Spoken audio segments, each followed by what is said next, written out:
Primeramente, buenos días. Soy Alejandro Medinaceli Molina, residente del primer semestre de Farmacología Clínica, y mi presentación del segundo caso clínico.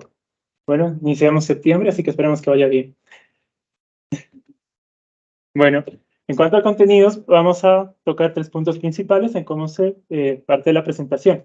Número 1, comentarles el caso clínico. Segundo, la revisión del tema. Y tercero, una breve discusión del por qué llegamos a las conclusiones finales. Primeramente, el caso clínico. Es un paciente de sexo masculino de 72 años de edad, procedente de Cundinamarca, Huasca, del estado civil viudo, con discapacidad cognitiva y del lenguaje, ocupación, no declara ocupación, y ingresa en fecha 26 de julio del 2023 a las 7 de la noche. Motivo de consulta, tiene dolor abdominal. Enfermedad actual, es un cuadro clínico de 12 horas de evolución, caracterizado por dolor abdominal de predominio en flanco izquierdo y fosa ilíaca derecha, de moderada intensidad. Niega picos febriles y a la vez refiere disuria, coluria y plaquiuria. Revisión por sistemas sin otra sintomatología asociada. Antecedentes patológicos, un accidente cerebrovascular isquémico, hipertensión arterial, enfermedad pulmonar obstructiva, oxígeno requirente 24 horas, y quirúrgicos niega. Farmacológicos, importantes a mencionar, losartán 50 miligramos cada 12 horas, hidroclorotiazida 25 miligramos día, aspirina 100 miligramos cada 24 horas, salbutamol 2 puffs cada 6 horas, bromuro de ipratropio cada 8 horas, atorvastatina 40 miligramos día, alérgicos niega, toxicológicos extabaquismo y hospitalarios neumonía que tuvo que ser hospitalizado hace más de un año. En cuanto al examen físico, una tensión arterial de 99,59 milímetros de mercurio, frecuencia cardíaca 66 latidos por minuto, frecuencia respiratoria 15 respiraciones por minuto, la temperatura entre 36,5 y la saturación de 89. En cuanto al examen físico, cabe recalcar 2 cosas: ruidos respiratorios concretos en ambas bases, ruidos intestinales positivos, el cual es importante mencionar que el Murphy es dudoso, Bloomer y Rosbin dudoso, y no se palpan masas ni visceromegalias. Impresión diagnóstica inicial es un dolor abdominal en estudio, en el cual hay que descartar que sea patología hepatobiliar, una patología apendicular o infección de vías urinarias. Segundo, una EPOC oxígeno requiriente e hipertensión arterial. El manejo inicial es nada por vía oral, oxígeno, solución salina, tramadol 50 miligramos y inicio de laboratorios. En paraclínicos encontramos, que llaman la atención, es las bilirrubinas total que están altas, ¿no? Predominio de directa. Encontramos igual una alteración en perfil hepático, las transaminasas elevadas, al igual que la amilasa, función renal dentro de parámetros normales y la PCR positiva, ¿no? Con 28,4. Se realiza una ecografía abdominal en el cual se observa infiltración grasa hepática leve, colelitiasis y una dilatación coledociana. Se procede a hacer una colangiopancreatografía retrógrada endoscópica y se pasa a, se da tratamiento antibiótico, ampicilina sulbactam 3 gramos cada 6 horas, vitamina K y dipirona 1 gramo cada 8 horas. El paciente es hospitalizado y para que en los días posteriores se realice una colangioscopía más litotricia de cálculos biliares gigantes. El diagnóstico con el que ingresa el paciente es un síndrome biliar obstructivo, antecedente de un accidente cerebrovascular isquémico, hipertensión arterial y enfermedad pulmonar obstructiva crónica. El tratamiento instalado al momento de la hospitalización es enoxaparina 40 miligramos cada 24 horas, vitamina K 10 miligramos cada 24 horas, atorvastatina 40 miligramos cada 24 horas, ampicilina sulbactam 1,5 gramos cada 6 horas, dipirona 1 gramo cada 8 horas y bromuro de ipratropio 2 puffs cada 8 horas. La evolución. El 31 de julio, a las 11 de la mañana, reportan un rash pruriginoso facial de aparición reciente, donde se considera que no está asociado a la aplicación de medicamentos. Se indica un manejo con antihistamínico y vigilancia clínica. En caso de persistencia, se solicitará apoyo a farmacovigilancia. El tratamiento farmacológico en ese día es salbutamol, bromuro de ipratropio, ampicilina sulbactam, losartán, hidroclorotiazida omeprazol, enoxaparina y loratadina. El 31, el mismo día, en horas de la noche, el paciente presenta dolor abdominal, por lo cual requiere manejo de dolor. Entonces, en esta parte es importante porque menciona antecedente de probable rash como reacción farmacológica a dipirona, se considera manejo con butilbromuro de iosina y dosis única de diclofenaco. En ese momento se le pasa butilbromuro de iosina y diclofenaco sódico en dosis única. El día 2, el día 2 de agosto se realiza interconsulta por farmacovigilancia y en el cual, bueno, procedemos a valorar al paciente. Evaluamos 3 aspectos principales. 1, el cuadro clínico. 2, si el paciente estuvo expuesto al sol, fotoexposición. Y 3, el tratamiento instaurado para la fecha en la que se presentó el rash. Y bueno, la pregunta importante en este caso es, ¿existe o no existe una asociación a medicamentos?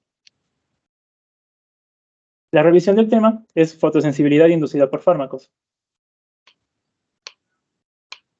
Bueno, primeramente, ¿qué es la fotosensibilidad inducida por fármacos? Es una reacción cutánea adversa común a los medicamentos que resulta de la interacción del fármaco con la radiación ultravioleta. Cabe recalcar que es importante mencionar que estos agentes externos tienen que ser cromóforos. Cromóforos significa que tienen la capacidad de absorber luz, ¿no? Entonces, esta capacidad es lo que provoca que el agente se active y produzca reacciones químicas a posterior. Entonces, al lado derecho tenemos un pequeño esquema en el cual es simple, que evaluamos primero el agente más la radiación. El agente va a absorber la energía y pasa de un estado estable a un estado inestable. De esta manera hay 2 tipos de reacciones, una fotodinámica y otra que es no fotodinámica, que va a ser una que vamos a ver posteriormente. Y en ambos casos llegamos a un mismo resultado, que es un daño en los componentes celulares y, por ende, inflamación. En cuanto a epidemiología, las erupciones cutáneas representan uno de los efectos adversos más frecuentes y están muy frecuentes en eventos de fotosensibilidad, hasta un 8%. La prevalencia de fotorreacciones varía ampliamente según el grupo étnico y la zona geográfica, como lo vamos a ver más adelante. Además, cabe mencionar que, en general, este tipo de patologías, de reacciones adversas, son en realidad muy subdiagnosticadas. ¿Por qué? Porque es difícil realizar el diagnóstico.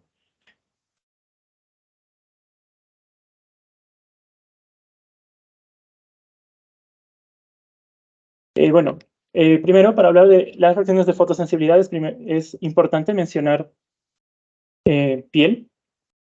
Que bueno, la piel es un tejido que cubre toda la superficie corporal. Es el principal lugar de interacción con el entorno. Entonces, en esta parte estamos contando con protección y nocicepción. También nos ayuda a mantener el equilibrio hídrico del organismo y formar una barrera mecánica eficaz. Entonces, protección y termorregulación. A su vez, participa activamente en la síntesis de la vitamina D. Entonces, también tiene una función de síntesis. Importante. Entonces, empezamos con las células de la epidermis. Primero tenemos los queratinocitos, que son las células que están más presentes en la región de la epidermis. Los queratinocitos tienen la capacidad de producir queratina y distintas citocinas que regulan estas 4 células. Segundo, tenemos los melanocitos, que como pueden ver, es una célula tipo dendrítica por las prolongaciones largas que presenta. Los melanocitos es importante en la piel, ¿por qué? Porque estos son los que producen los gránulos de melanina y dan los distintos tipos de clasificación en cuanto a fototipos, que vamos a ver igual más adelante. Las células de Langerhans, que son células presentadoras de antígeno, igual también de aspecto dendrítico, se originan en la médula ósea y a partir de células progenitoras linfoides comunes. Estas migran a través del torrente sanguíneo y se alojan a nivel de la epidermis, en la capa basal. Y finalmente, la célula de Merkel, que este es encargado de ayudarnos en la nocicepción. Bueno, en cuanto a histología, primero tenemos que hablar que la piel se divide en 3 porciones. La capa superior, que es la epidermis, la del medio, dermis, y la última, la hipodermis. En cuanto a la epidermis, se subdivide en 4 a 5 capas. Primero, el estrato basal. El estrato basal, ahí se encuentran los queratinocitos que están en división mitótica continua. La capa basal, el estrato basal, es solamente una hilera, como pueden ver acá, es una hilera de queratinocitos que se encuentra a la altura del estrato basal. Y son solamente queratinocitos y, bueno, también encontramos algunos melanocitos. En el estrato espinoso, los queratinocitos ya están en la parte superior y estos tienen la característica principal que poseen múltiples proyecciones, como espinas. Es por eso que se llaman el estrato espinoso.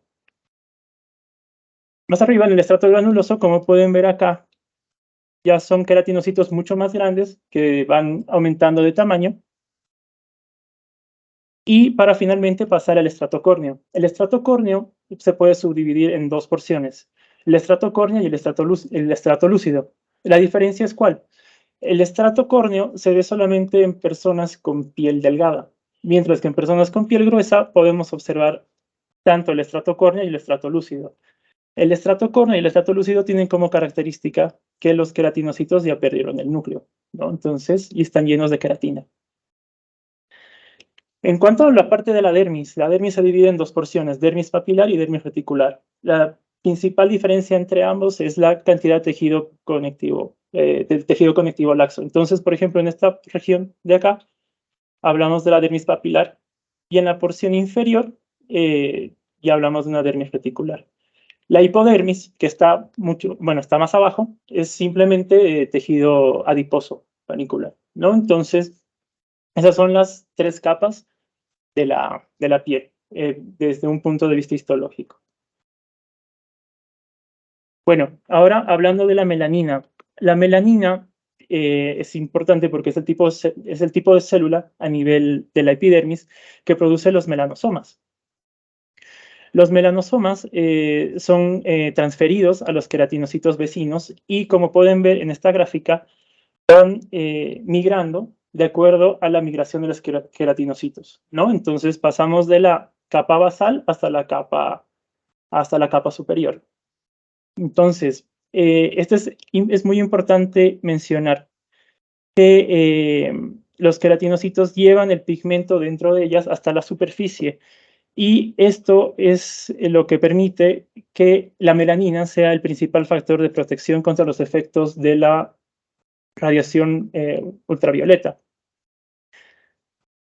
A su vez, todos los pequeños puntos que vemos acá son los melanosomas. Los melanosomas pueden ser de 2 tipos distintos de melanina. Encontramos la feomelanina y la eumelanina. Bueno, la melanina, ¿cómo se produce?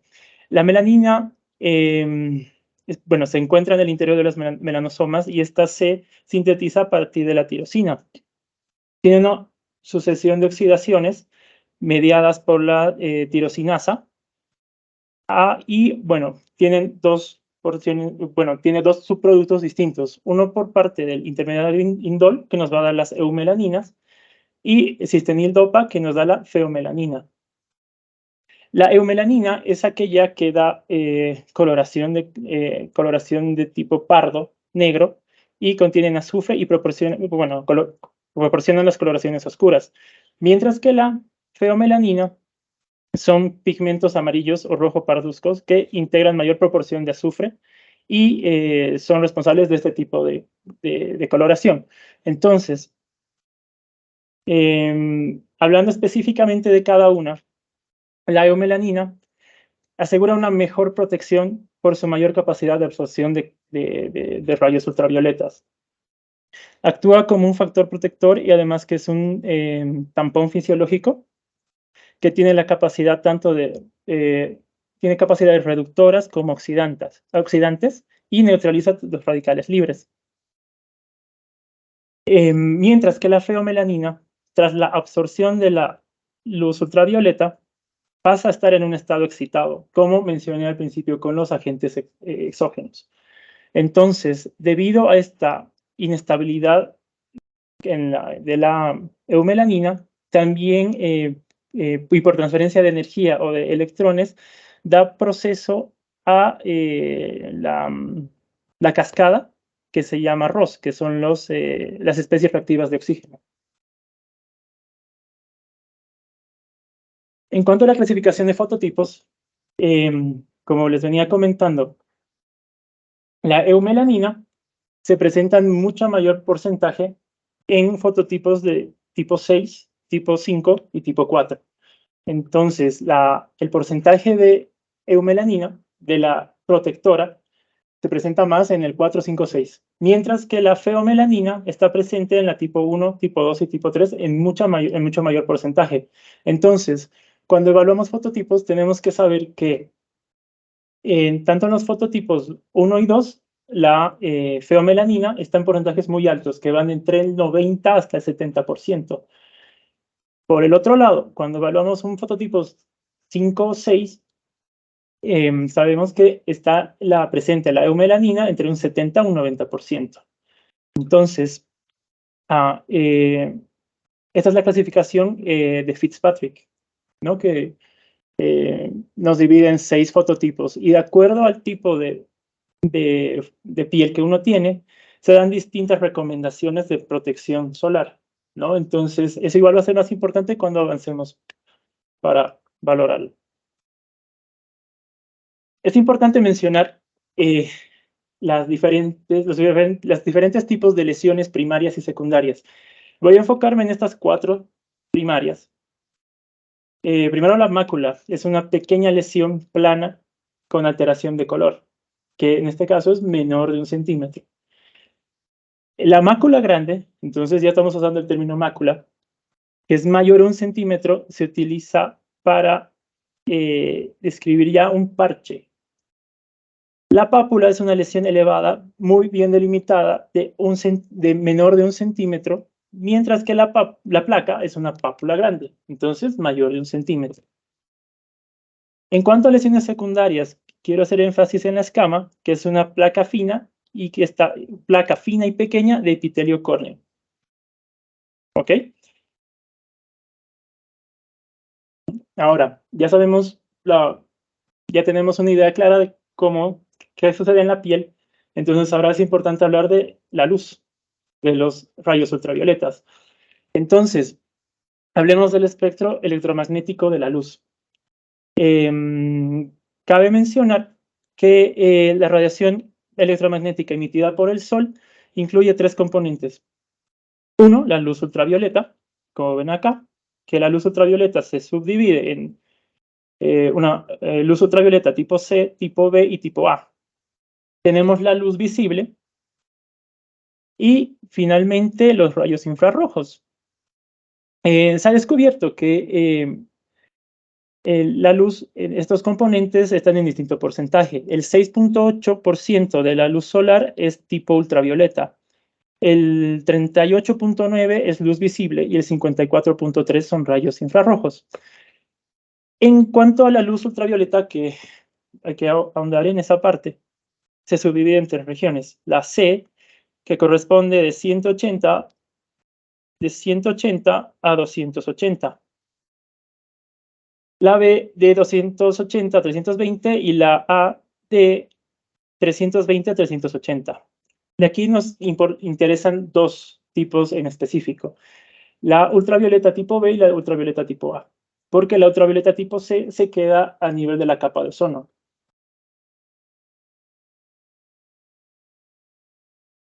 Bueno, ¿y qué sucede a 2.600 metros más cerca de las estrellas? Me preguntarán. Bueno, cabe mencionar que Bogotá, la ubicación en cuanto a altitud, estamos a 2.600 metros sobre el nivel del mar. Entonces, Hay estudios que señalan que por cada 1000 metros de ascenso sobre el nivel del mar se presenta un aumento de radiación ultravioleta entre un 6 a un 20%. Entonces, yo les propongo el ejercicio de calcular el índice de radiación ultravioleta en Bogotá. Esta es una tabla realizada por la Agencia de Protección Ambiental de los Estados Unidos, que ya nos da resultados constantes de la exposición que tenemos frente a los rayos ultravioletas tipo A y tipo B. Entonces, para calcular el índice de rayos ultravioletas, tenemos que tener en cuenta dos aspectos principales. Uno, la intensidad de la radiación UV. Entonces, como les comenté en la anterior diapositiva, la radiación aumenta en un 6% hasta un 20% por kilómetro de elevación sobre el nivel del mar. Entonces, al realizar la multiplicación, tenemos que aumentar esos 2.500 metros, que serían 0.6 más 0.6 más 0.3. A su vez, vamos a calcular el índice de radiación ultravioleta como si un día estuviese con el cielo parcialmente cubierto. Cuando el cielo está parcialmente cubierto, hay un 73% de llegada de las radiaciones ultravioletas. Entonces, hagamos el ejercicio. Son 280 por 1.15, que es a la altura de Bogotá, por 0.73, que sería el paso de los rayos ultravioletas en un cielo parcialmente cubierto. Al realizar la multiplicación obtenemos 235.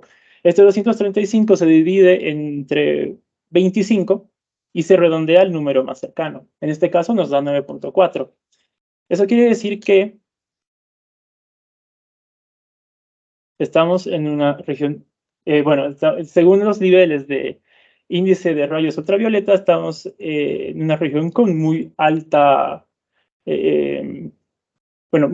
llegada de estos rayos, ¿no? Entonces, como pueden ver en la imagen de aquí al costado, observan que es mayor la llegada de todos los rayos ultravioletas. ¿Y a qué se debe? Es toda la cordillera de los Andes, ¿no?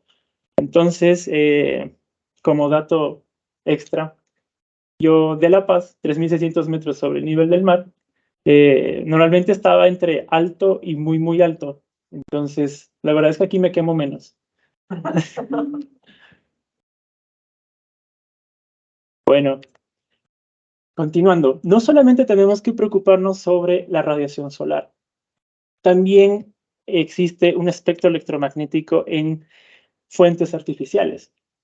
Entonces, por ejemplo, acá podemos ver desde lámparas germicidas, arcos de soldadura, hasta lámparas fluorescentes, que también se utilizan mucho en odontología y en medicina. Entonces, es importante recalcar que no solamente tenemos que tener en cuenta la exposición al sol, sino que también hay otras fuentes que también pueden alterar, en este caso, si tomamos un fármaco, también lo puede alterar la misma luz. Entonces, es algo que también tenemos que tener en cuenta y tener pendiente también al momento de valorar un paciente cuando suponemos una fotosensibilidad. Bueno, la fisiopatología. Es importante mencionar dos aspectos principales. Uno, la fotosensibilidad se subdivide en dos presentaciones, la fototoxicidad y la fotoalergia. La fotosensibilidad, como pueden ver acá en la gráfica, este va a ser nuestro agente externo. Entonces, una vez recibe los rayos, pasa a un estado excitatorio. De esta parte de acá tenemos dos opciones principales para que cause daño a nivel de piel. Una es que mediante la transferencia de energía que se hace mediante el oxígeno, tengamos un daño oxidativo. Segundo, que mediante la transferencia de un electrón o un hidrógeno, activemos la cascada de Ross. ¿Ok? Más adelante lo voy a explicar mucho mejor. Como segunda forma que se presenta la fotosensibilidad, tenemos la fotoalergia. Entonces, en este caso, el agente externo primero debe unirse a una proteína que lo reconozca y mediante esta unión, esta es reconocida por las células de Langerhans, ¿no? Que como vimos en la parte histológica, se encuentran en la capa basal de la epidermis. Estas reconocen el fotoantígeno y inician, bueno, producen interleucina tipo B que afecta la migración de estas células. Estas pasan al nódulos linfoides, donde hacen la presentación de esta unión y para posteriormente que se empiezan a producir células tipo T de memoria, que en una siguiente exposición a este agente externo ya va a producir toda la inflamación y las reacciones inflamatorias, liberación de histamina y demás.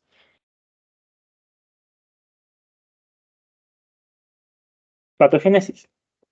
Esta tabla es muy importante y ya, bueno, mi intención es ya ir separando y mostrar la diferencia entre fototoxicidad y fotoalergia. Yo quiero enfocarme sobre todo en fototoxicidad. Entonces, esta es una tabla que explica de manera concisa cuáles son las diferencias entre fotoalergia y fototoxicidad. Primero tenemos la incidencia. Vemos que la incidencia de fototoxicidad es mucho más alta que la fotoalergia. Hay muchos estudios que demostraron que si se presentan 100 casos, 100 casos de fotosensibilidad, un caso corresponde a fotoalergia y el resto corresponde a fototoxicidad. En la fisiopatología, la diferencia también es notoria. ¿Por qué? Porque una es mediante un tipo 4 de hipersensibilización y la otra es un daño directo al tejido. En cuanto a la dosis de la medicación, vemos que en la fotoalergia es baja, mientras que en la fototoxicidad es con una dosis normal o mayor. A su vez, la radiación es mucho más importante en una presentación de fototoxicidad. En la fototoxicidad, lo importante en cuanto a la clínica es que aparenta una quemadura de sol, y una quemadura de sol fuerte. Mientras que en la fotoalergia es una reacción maculopapular, eczema, que puede ser de muy distintos tipos, incluso pueden encontrarse pústulas, pápulas. Entonces, es muy distinto a una simple quemazón. Y bueno, importante destacar esta parte que es la localización. La localización es que en la fototoxicidad solamente se presenta la reacción de quemazón en regiones que están expuestas, gracias, que están expuestas al sol. Entonces, como vamos a ver más adelante, hay presentaciones que son típicas solamente para fototoxicidad, mientras que la fotoalergia se puede diseminar por distintos lugares. En cuanto a la histología, que igual lo vamos a ver más adelante en técnicas de diagnóstico, en la fototoxicidad encontramos necrosis de los queratinocitos, mientras que en la fotoalergia encontramos un infiltrado inflamatorio. Bueno, manifestaciones clínicas. En general, son manifestaciones cutáneas que suelen limitarse a zonas expuestas al sol, aunque en las reacciones fotoalérgicas, como les mencioné anteriormente, pueden extenderse por toda la superficie cutánea. Las zonas naturalmente que no se ven alteradas son las regiones del surco nasolabial, las regiones submandibulares y todas las regiones de flexión, ¿no? Entonces ahí normalmente no vamos a encontrar manifestaciones clínicas. La fototoxicidad. Entonces, como les venía diciendo, es una presentación clínica que se produce entre minutos y horas, número uno. Segundo, son muy localizadas. En este caso, como podemos ver en esta imagen, podemos ver que la zona fotoexpuesta era la parte debajo de la manga de la camisa, de la polera. En la imagen de abajo, se le denomina quemazón en tipo B, en cuello. Y en esta otra imagen que tiene la quemazón en tipo B, de cuello, tiene la quemazón en la parte baja de la manga de la polera y en torso de la mano y enfrente. En la fotoalergia tenemos manifestaciones clínicas que son mucho más variadas, que podemos ver desde una reacción macular, maculopapular, y esta, por ejemplo, se encuentra en la región posterior de los miembros inferiores, en esta en los dorsos de la mano, y en esta superior la encontramos diseminada en todo el pecho. Entonces, esa es una característica que ayuda a diferenciar entre fotoalergia y fototoxicidad. Una segunda característica es que este tipo de lesiones en la fotoalergia aparecen después de entre 24 horas hasta 3, incluso 5 días.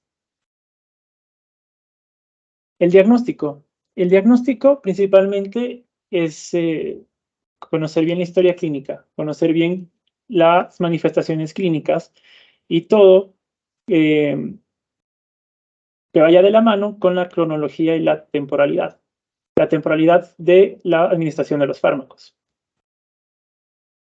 Entonces, cuando hablamos de diagnóstico, hay estudios fotobiológicos. Bueno, este es el fototest. El fototest tiene como objetivo determinar la sensibilidad a las reacciones, determinar la sensibilidad y las reacciones anormales de la piel que están sujetos a la radiación ultravioleta. ¿Qué bondades tiene el fototest? Que permite determinar la dosis de eritema mínimo. La dosis de eritema mínimo es la dosis más pequeña de radiación requerida para producir una mácula delimitada. En esta imagen no vemos la mácula, pero en la siguiente ya la vamos a ver. A su vez, permite determinar el espectro de acción o banda de radiación que está implicada en esta fotodermatosis. En este tipo del fototest se utilizan 3 tipos de luz. Entonces, tenemos la radiación ultravioleta tipo A, radiación ultravioleta tipo B y la luz visible. También cabe recalcar que este tipo de estudio permite reproducir las lesiones de manera experimental. Entonces, esta es la reacción, como pueden ver, es una reacción macular. Entonces, en este caso podríamos mencionar que sí existe una reacción secundaria a la aplicación de una radiación de tipo B, al igual que una tipo A. En la otra tenemos reacción a un cierto porcentaje de esta radiación de tipo B, mientras que la de tipo A no presenta no se presenta la reacción, ¿no? En cuanto a otro estudio fotobiológico, tenemos el fotoparche. La idea del fotoparche es hacer como en estudios de alergia, un test de PIC, que se realiza en sospecha de un trastorno de fotosensibilidad en el que pueden estar implicadas sustancias químicas exógenas. Esta tampoco no se considera un gold estándar. ¿Por qué? Porque en este tipo de estudio solamente se expone a la persona al medicamento. No se expone a la persona al medicamento y a la radiación. Entonces, ¿cuál podría ser en realidad el estudio fotobiológico que pueda ser considerado un gold estándar? Sería unir ambos. Unir tanto el fototest con el fotoparche. Pero no se realiza. Anteriormente sí se hacían estudios histopatológicos en los que se determinó que en la fototoxicidad existe la necrosis de los queratinocitos. Además de presentarse infiltración neutrofílica y linfocítica en esta región de la dermis. La fotosensibilidad encontramos que existe esponjiosis epidérmica. Esto es una vesiculación y a su vez produce una exocitosis de los linfocitos a la epidermis. Entonces, todo esto son infiltrados inflamatorios perivasculares que van subiendo en las capas de la piel. Bueno, ¿existe algún protocolo para diferenciar fotoalergia, fotosensibilidad del resto de posibles diagnósticos? Encontré uno, que es un protocolo realizado en España, el cual nos da un algoritmo, un protocolo diagnóstico, en el que tenemos que valorar primeramente si la piel sensible a la luz es sensible a la luz solar o alguna fuente artificial, como les mostré en esta tabla, en la que tenemos que pensar también en fuentes artificiales. Entonces, si existe un cambio a nivel de la piel, tenemos que valorar qué tipo de lesión es. Si hay lesiones previas en la zona, hablamos de una dermatosis fotoagravada. Las fotoagravadas son dermatosis como lupus eritematoso, rosácea, acné.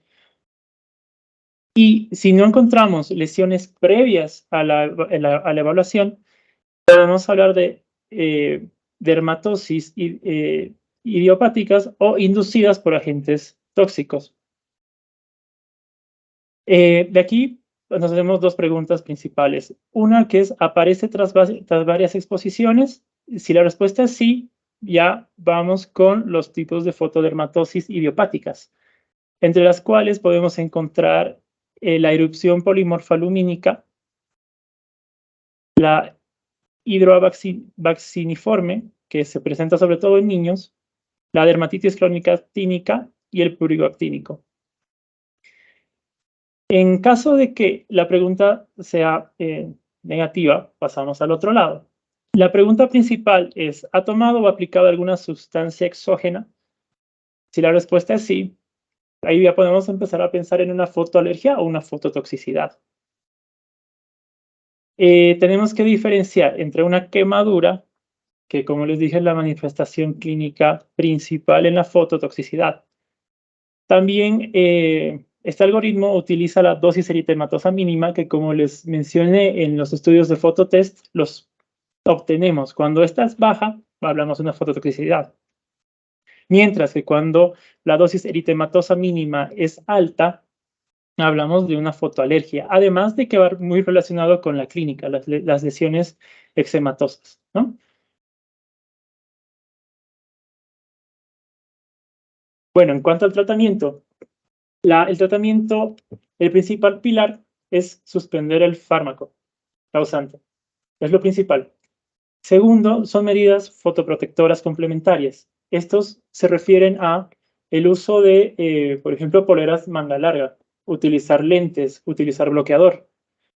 Tercero, el tratamiento suele ser sintomático. Entonces, es la razón por la que sí se pueden aplicar corticoides tópicos y asociarlos con antihistamínicos y AINES.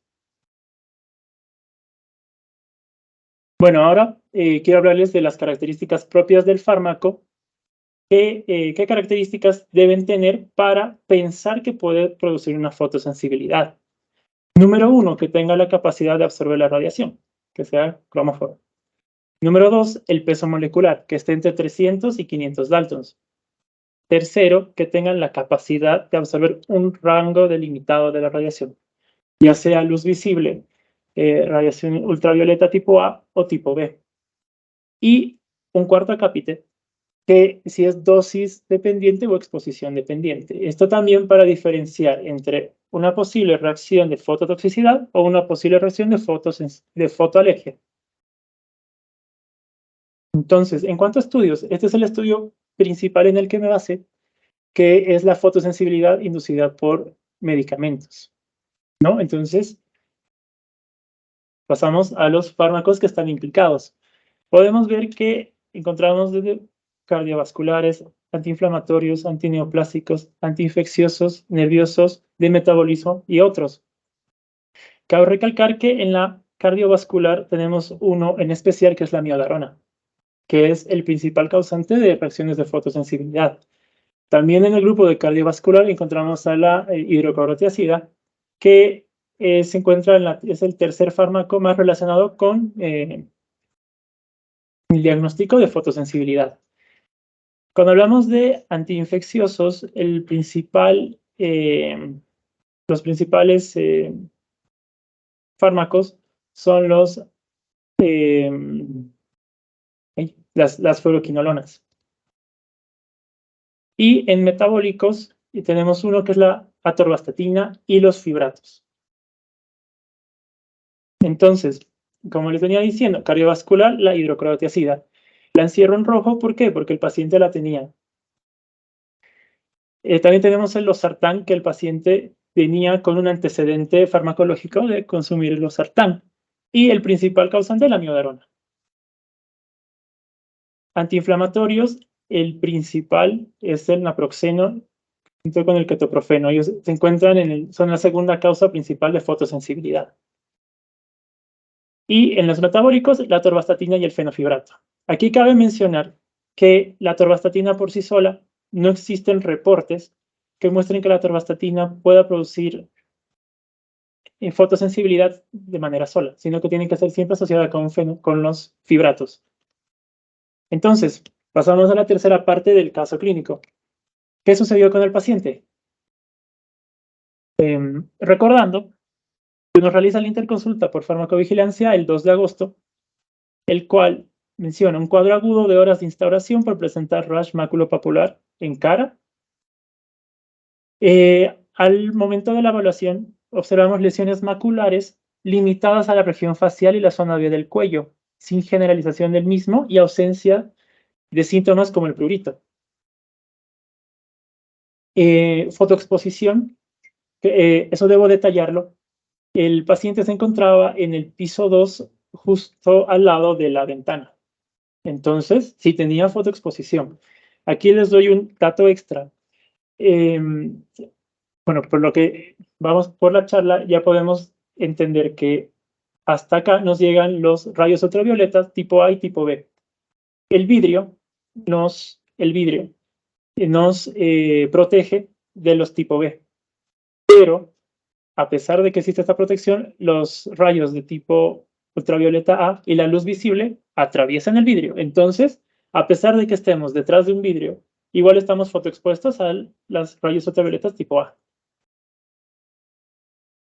Tercero, que ya veremos en la siguiente diapositiva, el tratamiento instaurado 24 horas previas a que se produzca el cuadro. El tratamiento instaurado 24 horas antes es el siguiente: enoxaparina, 40 miligramos cada 24 horas, omeprazol, 20 miligramos cada 24 horas, atorvastatina, 40 miligramos cada 24 horas, ampicilina sulbactam, 1.5 gramos cada 6 horas, hidroclorotiazida, 25 miligramos cada 24 horas, losartán, 50 miligramos cada 12 horas, dipirona, 1 gramo cada 8 horas, bromuro diplatropio, 2 plus cada 8 horas. Encierro en rojo los dos principales fármacos que podría asociar a esta fotosensibilidad, que es la hidroclorotiazida y la atorvastatina. Como pueden recordar, al inicio de la exposición del caso, mencioné que sugerían que esta reacción estaba asociada a la dipirona, pero sucede que no existen casos, reporte, en los que incluyan la dipirona. No encontré ninguno. Interacciones medicamentosas de los fármacos que vimos anteriormente. Número 1, la atorvastatina y la dipirona. En este caso, los inductores del citocromo 3A4 pueden disminuir la concentración sérica de la atorvastatina. Entonces, eso también disminuye la posibilidad de que haya podido ser la atorvastatina. Segundo, la hidroclorotiazida con el hipratropio.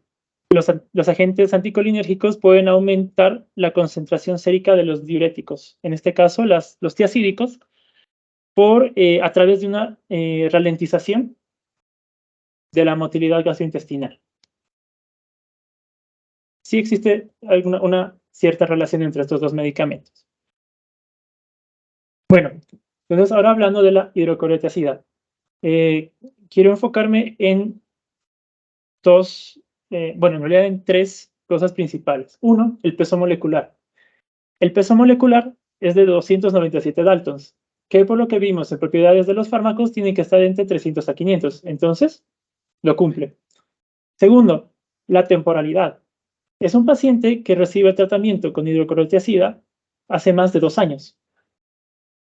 Y tercero, la molécula como tal. Tenemos, bueno, quiero enfocarme en esta región, que son las sulfonamidas. Tenemos 2 sulfonamidas y la porción del cloro, que en una siguiente diapositiva explico por qué el cloro. Hice una investigación y sí, se vio de que los medicamentos que están implicados en reacciones adversas de tipo fotosensible normalmente tienen dentro de su estructura los grupos sulfonamidas. Bueno, en cuanto hablando de la absorción, es un 65-75% de biodisponibilidad. La distribución, un volumen de distribución de 0.8 a 4.9, 4.19. El metabolismo no se metaboliza y la eliminación es mediante orina. Bueno, el mecanismo de acción ejerce su efecto diurético a través del bloqueo de canales de cloruro de sodio, ¿no? En el segmento proximal del túbulo distal.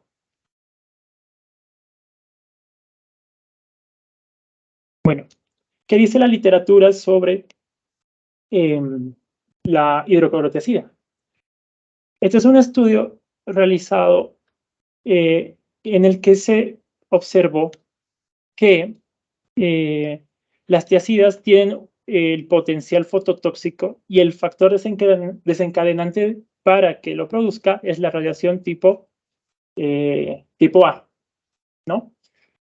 Entonces, el mecanismo de la fototoxicidad de las tiazidas incluye la oxidación lipídica y esta se extiende el daño al ADN. Entonces, bueno, en este artículo se mencionó de que esta inestabilidad que se presenta en la hidroclorotiazida se debe a la región del cloro. La región del cloro se la cambian por un grupo epoxi, razón por la cual la hidroclorotiazida pasa a ser llamado como epoxi-hidroclorotiazida. Este es un estudio realizado en 1987 en el que se evaluó 33 pacientes que estaban en tratamiento con hidroclorotiazida. Lo particular de este caso, de este estudio, es que los 33 pacientes fueron admitidos en distintas etapas. De estos, 9 iniciaron el tratamiento con hidroclorotiazida en el inicio del estudio. 2 personas la tomaron posteriormente con otros medicamentos que también pueden producir fotosensibilidad. Un caso específico era con la atorvastatina. Y el resto de pacientes, que hablamos de los 21 restantes, consumían hidroclorotiazida hace tiempo atrás, que iba desde los 5 años hasta un mes previo de tratamiento con hidroclorotiazida. Se demostró que el efecto de la fotosensibilidad está muy relacionado con la dosis, que a pesar de que el paciente consuma una dosis usual, también puede presentar fotosensibilidad. ¿Por qué? Porque este fármaco está muy relacionado con la fotoexposición. Una fotoexposición muy alta puede producir que presente la reacción de fotosensibilidad. A su vez, también se observaron 2 pacientes en los que, a pesar de que presentaron la fototoxicidad y se les retiró el medicamento, seguían con la manifestación clínica. Entonces, este estudio dio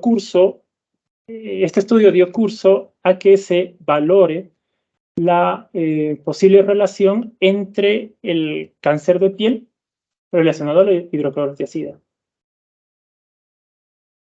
Bueno, un siguiente artículo, que son tiazidas, lo que el dermatólogo debería saber, que nos resume que a mayor riesgo de desarrollar determinados tipos de cáncer cutáneo, está de acuerdo a la administración de hidroclorotiazida de manera crónica.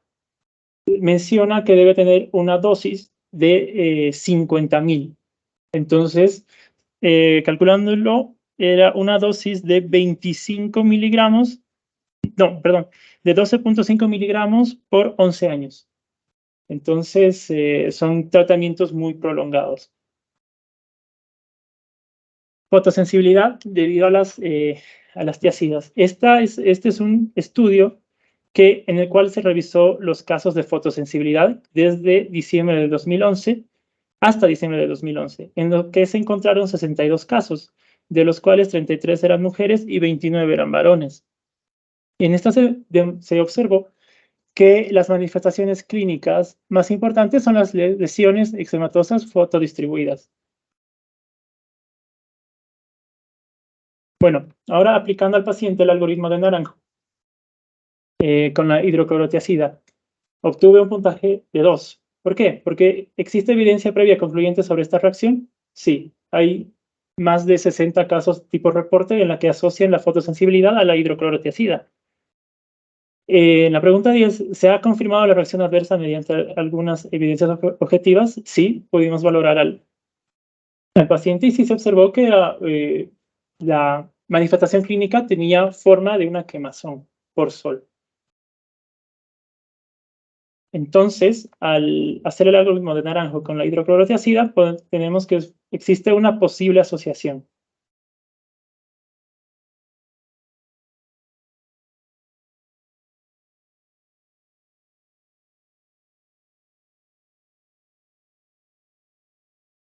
Ok, doctor. Okay. Bueno, y en cuanto, ¿qué realizamos como farmacovigilancia? Primero, hicimos la suspensión del medicamento. Valoramos si se debía hacer o no se debía hacer. En este caso, es un paciente que ya tiene tratamiento instaurado hace más de 2 años. Segundo, debido a que el paciente se encontraba al lado de la ventana, lo consideramos más una quemazón por sol, no por fotoexposición. Medidas de protección solar. Se le recomendó que si se podía cambiar de habitación o de cama. Segundo, que utilice ropa que tape la mayor cantidad de piel. Y tercero, si podía utilizar bloqueador, a pesar de que estaba hospitalizado. Entonces, si me dejan concluir, la fotosensibilidad estaba asociada a medicamentos, existe la posibilidad, pero debido a la manifestación clínica y al lugar en el que se encontraba el paciente, yo lo asociaría más a una quemazón por sol.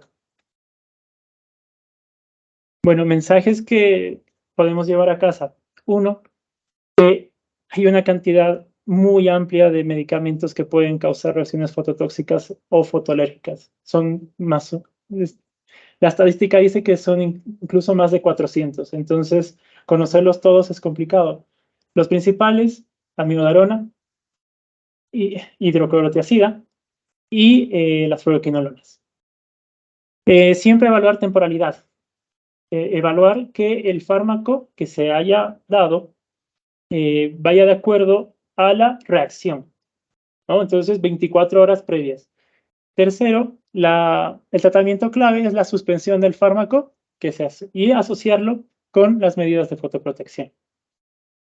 Bueno, y eso es todo.